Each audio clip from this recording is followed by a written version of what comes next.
Okay, so I'm here with Georgia, and this is Tanner. Now, Georgia and Tanner, Georgia's gone after Tanner a couple times. She stopped and she was growling over them. She pinned her paw on him. But when a dog is really aggressive and a fight happens, they're not going to just stop and keep their paw on. They're going to keep going. So to me, that tells me it's more of a posturing situation. I wasn't here, I didn't see it, but that's what I'm surmising. Now, I want to talk about some behavior things so we can look at, so we see, so we know what to look for. So her ears are kind of somewhat squared. See how they're kind of forward now?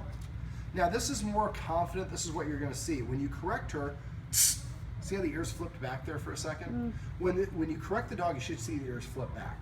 So that's a sign. If the ears are forward, it doesn't mean aggressive by itself, but it's something I'm going to pay a little bit more attention to the dog. Usually when a fight happens, it starts out with this. They lower their head and they stare at the other dog. 90% of the time, that's how a fight starts. Most of the times, humans don't interrupt until the fight is actually going on. But that's like giving the finger or starting an argument. So if you see her staring, that's when I'm starting to watch her. And then if I see her freeze, like a statue, that's a big warning. If I see her breathing heavy or breathing really slow, those are warnings. If she's licking her lips a lot, that's a sign of stress. If her pupils are dilated, also a sign of stress. If you see the hair standing up here and on her butt, that's the hackles, that's another sign. So what I look for is a combination of these things. So if I see her staring at him, or she's looking and I see a lot of white in her eyes, her pupils are dilated, she stops moving, that's when I'm gonna disagree with her. If I have to, I'm gonna stand up and get in between her and make her walk away by walking towards her. So we wanna make sure that we can recognize the warning signs early. And just like anything else, if you catch an argument right when it starts, it's easy to stop it. Once the fight starts, it's much harder and much more challenging. Now the fact that she's looking at him, she's looking around, she's not just focusing on him, tells me that she doesn't perceive him as a threat. Now he's a little dog.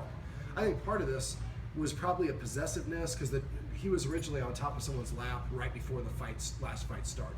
So that could be a case. Sit, sit, sit, sit. So knowing what to look for will help us feel a little bit better about ourselves, knowing what, I'm just holding her to keep her from going away. But knowing what those signs are to watch for will help us feel more comfortable. And if we feel more comfortable, if we're anxious, we can actually trigger a response in the dogs as well. Now, if you do see something, if somebody can pull out a camera and keep it sideways and film it, somebody should watch things later on and be like, oh, I didn't realize the dog had rotated its ears forward. It lowered its head. It froze, it stopped breathing. So in the future, well, when I see those combination of things happening, then I'm going to intercede. Then I'm going to stop and ask the dogs to sit down, do a focus exercise or something along those lines, which will go over off camera. So these are the signs to look for between our dogs.